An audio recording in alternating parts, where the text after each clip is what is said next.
thousands of Hasidim, Jews all over the world, are learning this publication.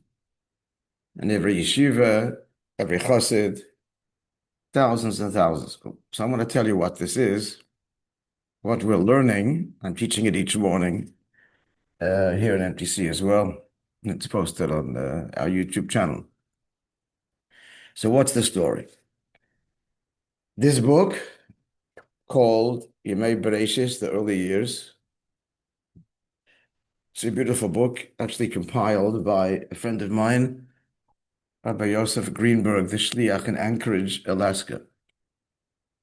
It chronicles the first year, the events surrounding the passing of the previous Rebbe, and our Rebbe's assumption of leadership, and all of the events in that dramatic period. Just show you a picture of the previous Rebbe. It's not a very common picture, but let's begin with that. Who passed away on the 10th of Shvat. I think it's January 5th, 1950, not sure the English date. It is a picture from around that time of the previous Rabbi Yosef Yitzchak, that was father-in-law, of course. But I think guys are still coming, maybe, but you still close it. They'll come in.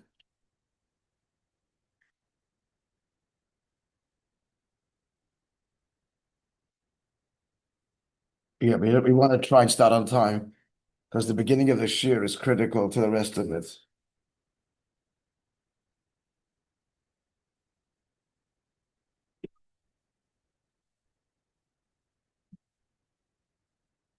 This is a picture of the previous Rebbe the day he arrived to settle in New York on the 9th of Adar, 1940. The other picture I showed you was like some 9 years later or so. So here's the story. So the previous Rebbe, who is the sixth Rebbe in the dynasty of Chabad, father to son, for the most part, sometimes son-in-law, but still related to the general family. So the previous Rebbe had instructed our Rebbe, his youngest son-in-law, who was the head of one of the organizations that the previous Rebbe established, and that is the Chabad Publishing House. It's the largest Jewish publishing house in the world. It was established by the previous Rebbe, and you'll notice, now you'll know, all books published by Lubavitch officially carry this insignia. Now, this insignia is very significant, every detail of it, but that's not for now. The name of the organization is called Kahos. I just mentioned that Kahos stands for Karnei Hoid Torah, the rays of the glory of Torah. Kahos, of course, was one of the founder of one of the Levitical clans, Jacob, Avram, Yitzchak, Yaakov, Abraham, Isaac, Jacob. One of his sons is Levi. Levi has a son Kahos, one of his sons, and they, of the various clans within the Levitical tribe, they were the ones that were tasked with carrying the Holy Ark and the sacred vessels when the Jews traveled in the desert. So the idea seems to be that they carried the Ark, the Torah. This is what this publishing house is. It is publishing Torah. And the previous Rebbe, this name Kahos, gave it an acronym, the rays, not just the name of a person, but the rays of the glory of Torah. Furthermore, Kahos is also a year. Every number is a letter. The Alter Rebbe was born in the year Kahos. The founder of Chabad, that would be 1745. 1745, the Alter Rebbe was born, and the Hebrew letters for the Hebrew date is Kahos. It's also a reference to the founder of Chabad. At any rate, so the Rebbe said to him like this. The previous Rebbe tells his son-in-law, I want you to publish a booklet for all the Hasidim. Where were the Hasidim? This is 1950, so the main centers were, and it was all very small. New York, Montreal, there was a handful in London, a handful in Melbourne. In North Africa, he had already established Chabad centers. There was a few there. Obviously, in Israel and various cities, the Chabad community was still very small. This is 6 years after the Holocaust. It's very early. At any rate, he wants a particular discourse to be published. Why? Because the 10th of Shvat is the yahrzeit of his grandmother, the Rebbetzin Rivka. The Beth Rivka is named after, and all the Beth Rivka around the world, and there are many, are all named after the Rebbetzin Rivka. She was a great scholar, a historian, besides being the wife of the Rebbe at that time, Rabbi Shmuel Marash. She was a great personage in her own right.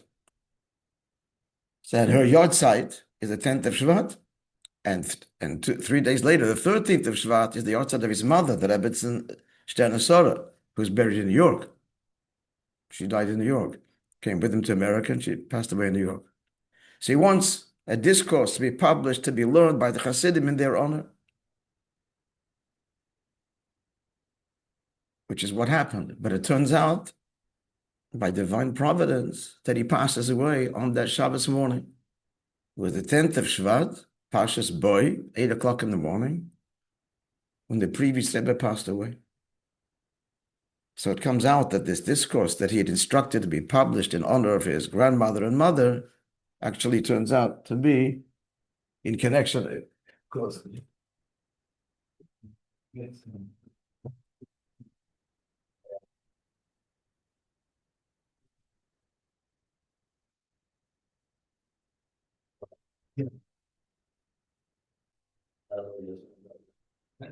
Talking about the rays of the Torah, so you want the Torah's rays, which the sun reflects, mind you, it does. So it turns out that this discourse is published in connection with his own passing. Now, for the detail, the discourse has 20 chapters.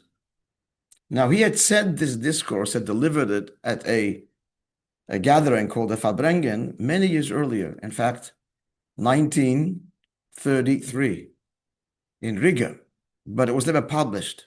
It was in manuscript form. Now, that date is significant, but of all the discourse that he'd said over the decades, he chose this one. You'll soon see later why, or it seems why. And he instructs, it had 20 chapters, in other words, a theme that was developed over 20 chapters. It shouldn't be published all at once, but in three, in a sequel, for this Shabbos. The next time should be for Purim, and the next time for the 2nd of Nisan, which is the month following, in honor of the yahrzeit of his father, the 5th Rebbe. So there's a lot of, okay. He passes away. And it turns out, as we look at this discourse, we can just look at some little bit of detail now. We can see that this was chosen because clearly it's a reference to his own passing and the beginning of the next generation of Chabad. How so? How so? So as I mentioned to you, he was the 6th Rebbe. Now the discourse begins like this. Like every Hasidic discourse, and most of them, they begin with a verse in the Torah, and then they explain it on its very deep level. So the verse he chooses that this discourse should be based on is from the Song of Songs, Shir HaShirim. Now, the Song of Songs written by King Solomon is part of Scripture, and it's all a metaphor for our relationship with God. It talks about the bride and the groom. We are the bride, God's the groom, or husband, he's the husband, we're the wife, and so on. So this discourse begins with the opening verse of chapter 5 of Song of Songs. The verse reads like this. It's all a metaphor. It's all poetic, and it's a love story, but it's all metaphors for our relationship with God. So the verse reads like this: Basi legani. Let's close the door. Yeah, it's closed. Thank you.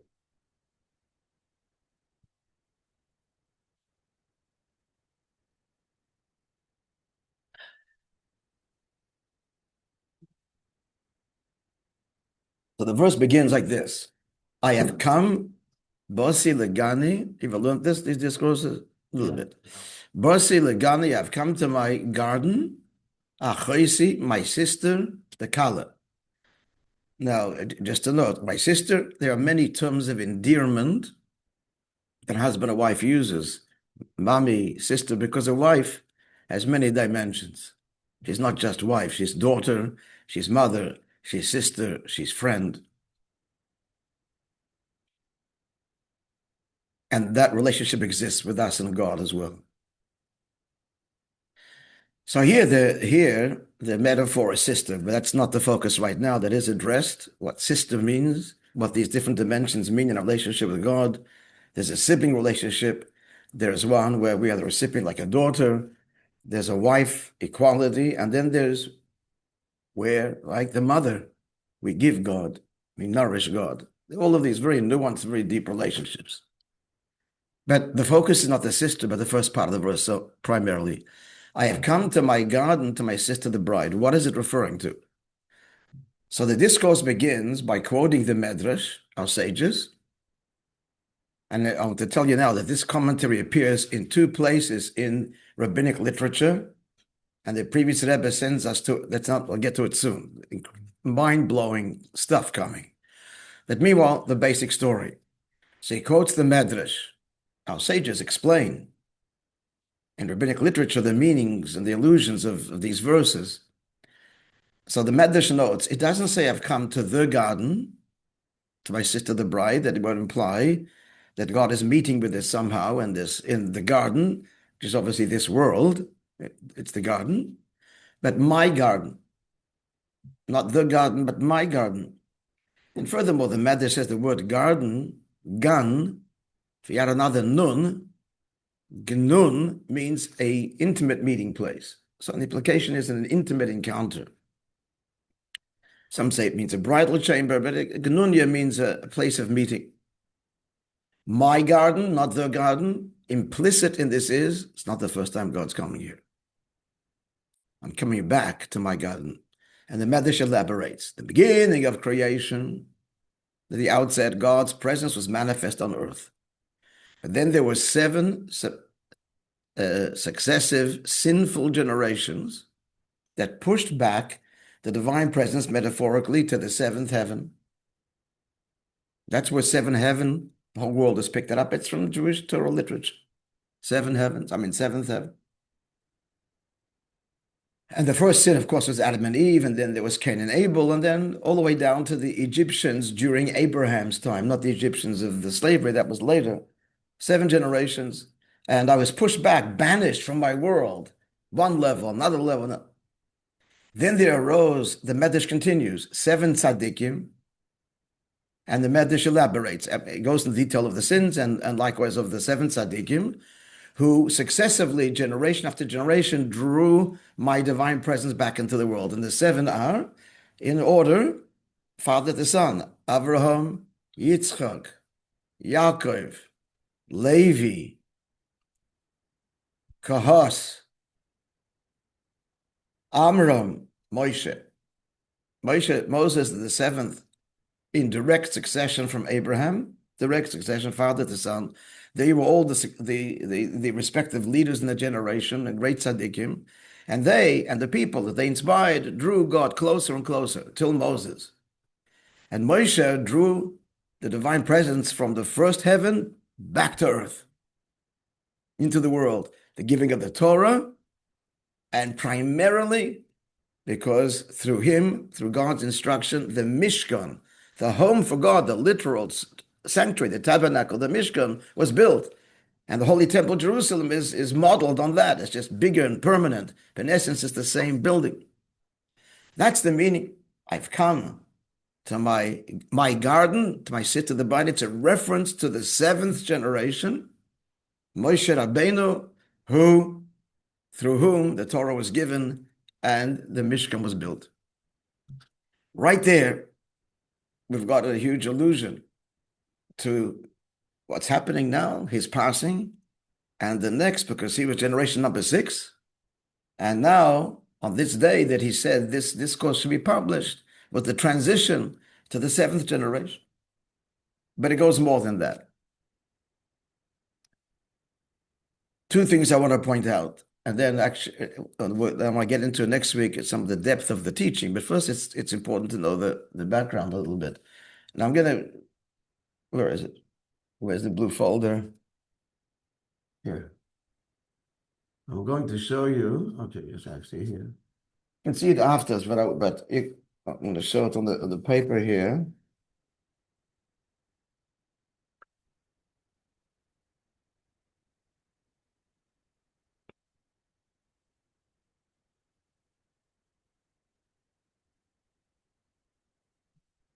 Sorry.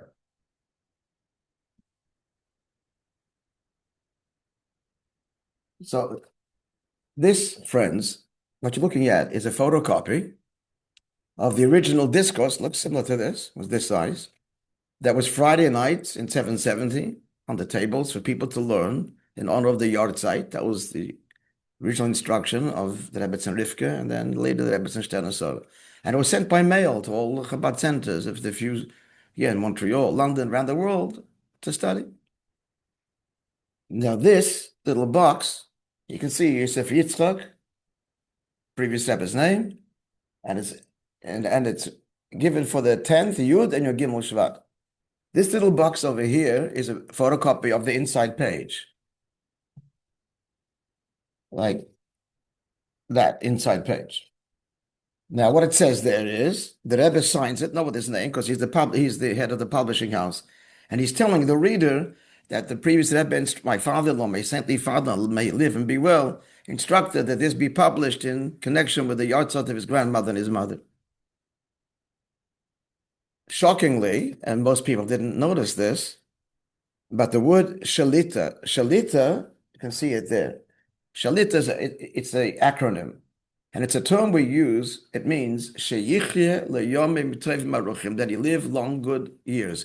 You say that for a great leader, for a person of distinction, great rabbis and rebbes.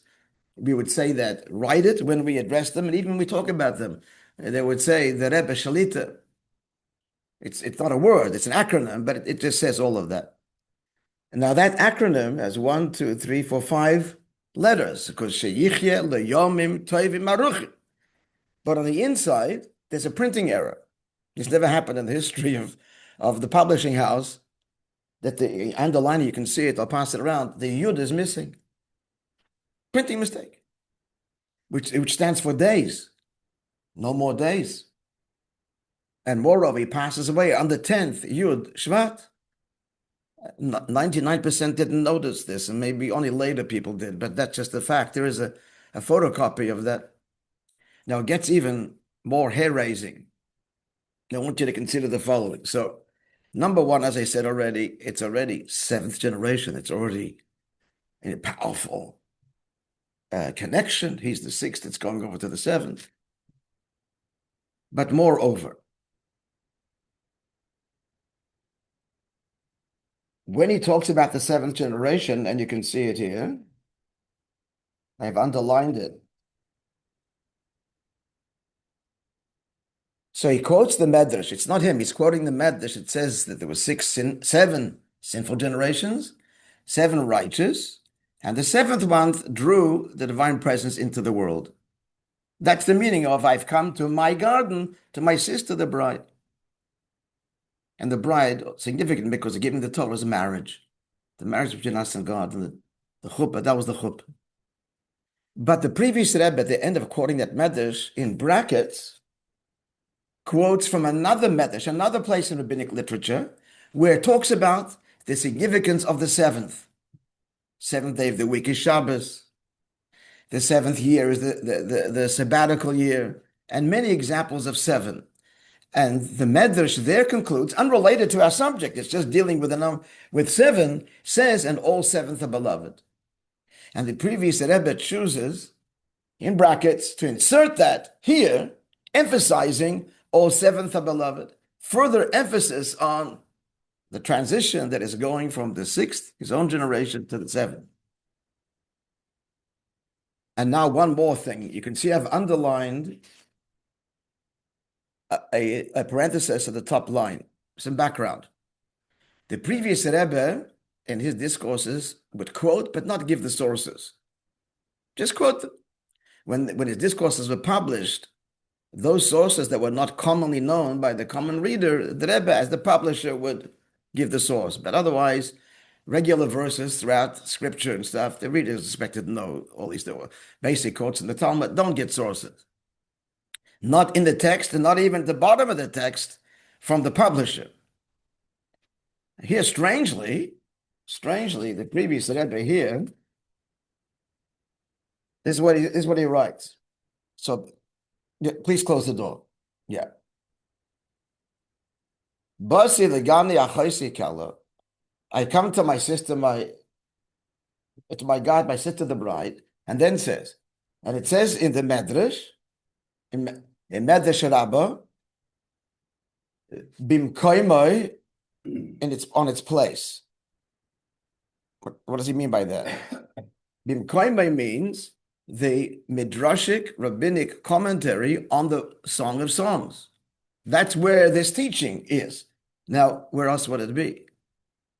Where else would the explanation on this verse be, if not in the commentary on the Song of Songs? And that's where it is. That's why he's telling us to look there.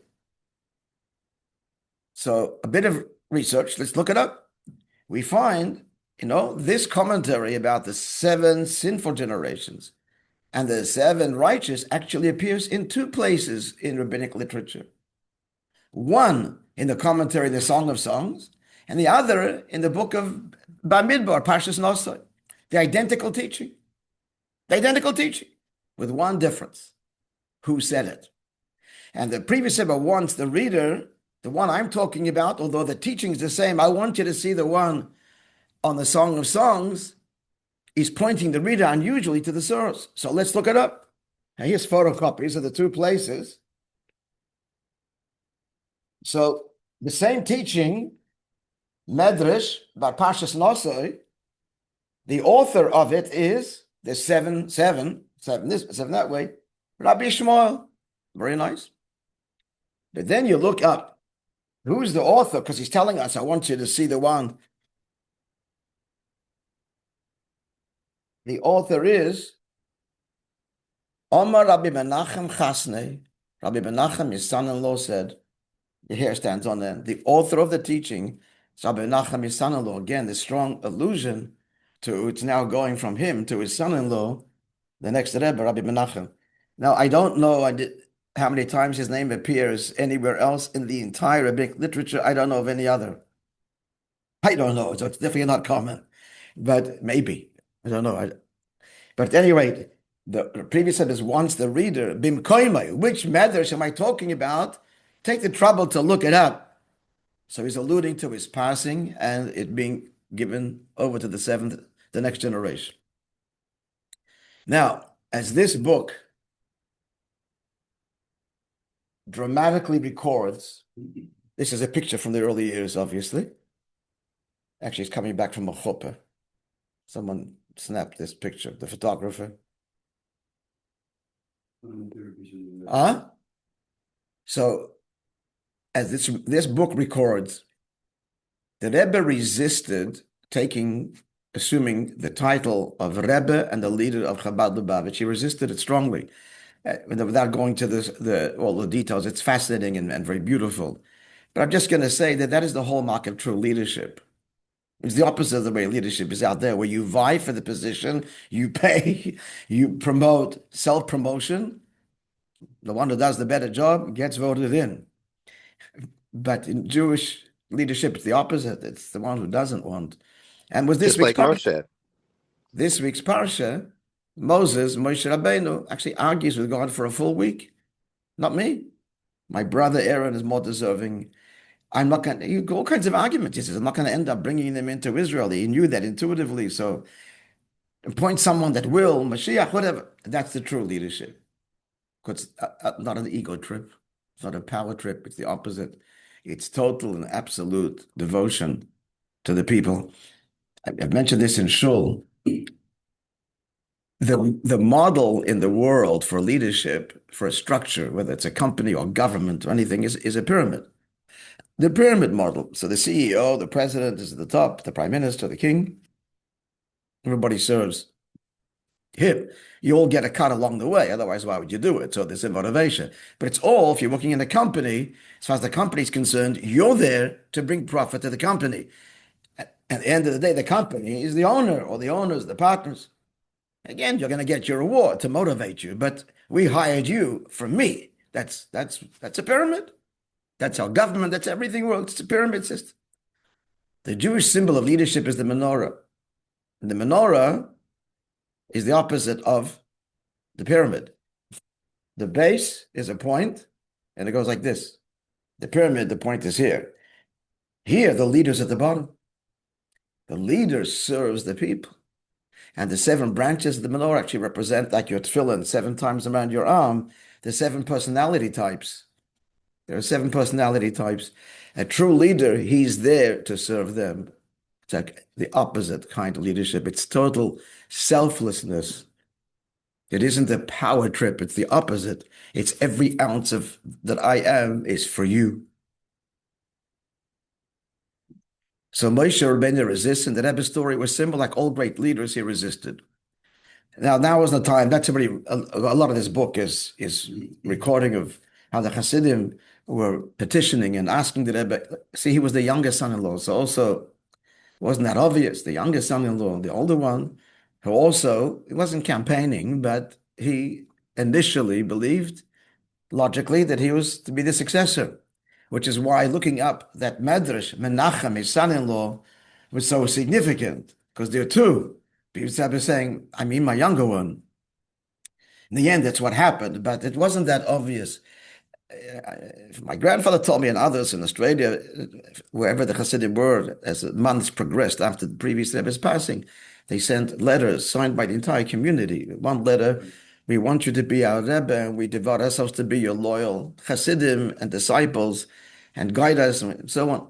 Despite all of that, he still wasn't accepting it. And the end was the Rebbetzin, his wife, was the one that gave him. But how do we know? Here's the thing. This will continue next week. What was the signal? There's no statement that I'm accepting it. I'm your leader. There's no statement like that. So how do we know? What's the indication that the Rebbe has accepted the leadership? Now, this is actually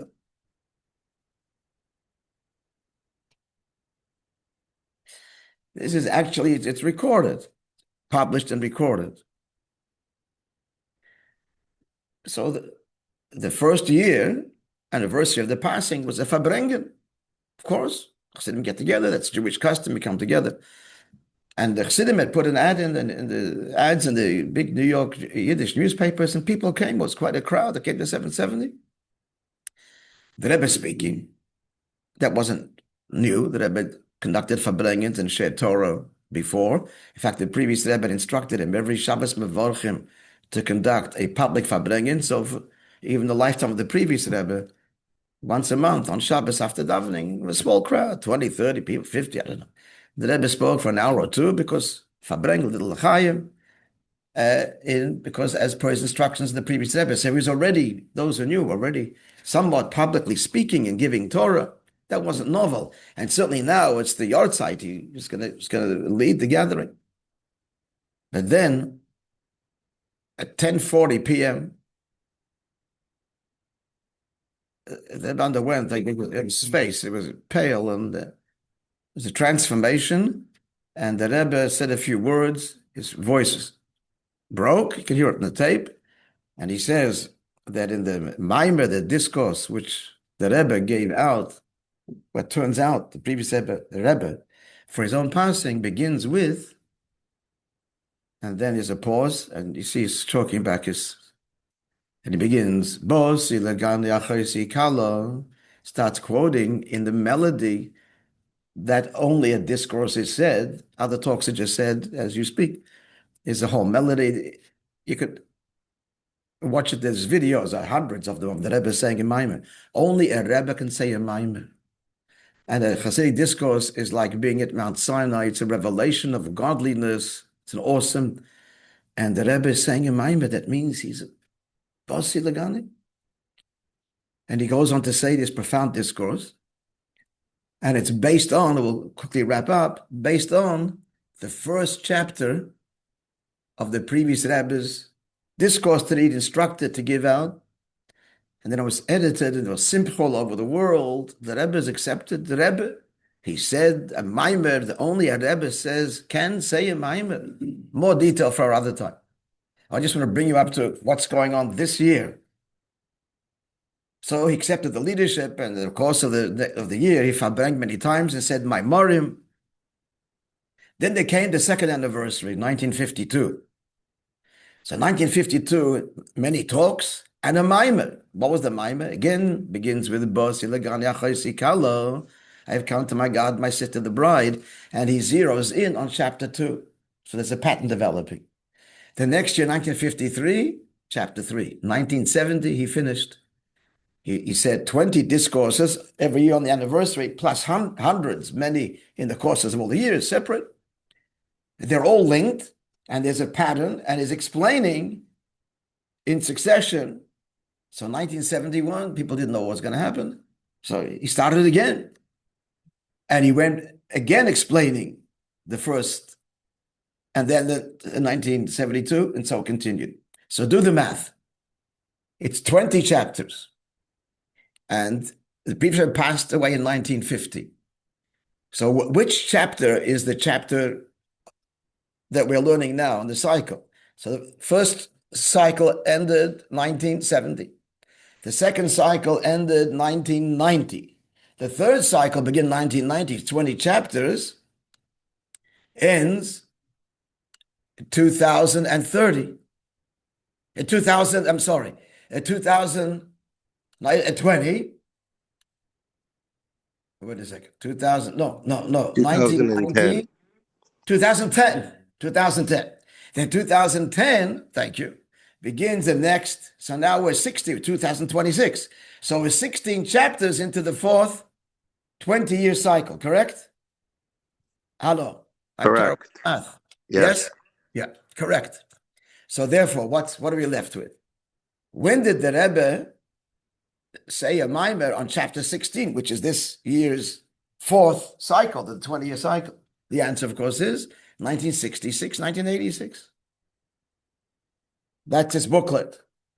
This is 1966, 1986, which focuses on chapter 16. And he also said related discourses, the Shabbos after. There's five discourses from those 2 years, 66 and 86, that all focus on chapter 16 of the original 20-chapter Maim of the previous Rebbe.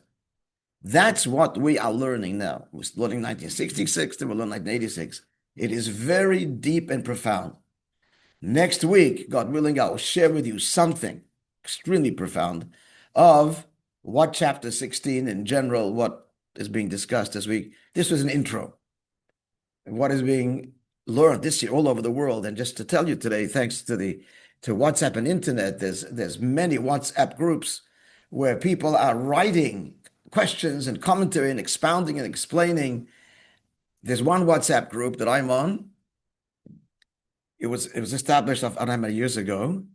It goes 24/7 because different time zones. It's a platform for just, discussing anything in Torah, particularly related to the Rebbe. That's why it was created. The Rebbe's teachings, which number in the hundreds and hundreds of volumes, is virtually inexhaustible. But right now, the big excitement, and it's amazing to see the greatest minds in Chabad, the greatest teachers, mashpiyim, question and an answer, an argument, and back, and that's beautiful. The Rebbe wants us to be immersed and understand and, of course, internalize the message of this Maimer in general, but specifically chapter 16. So that, dear friends, will continue, God willing, as we actually get into the subject matter next week.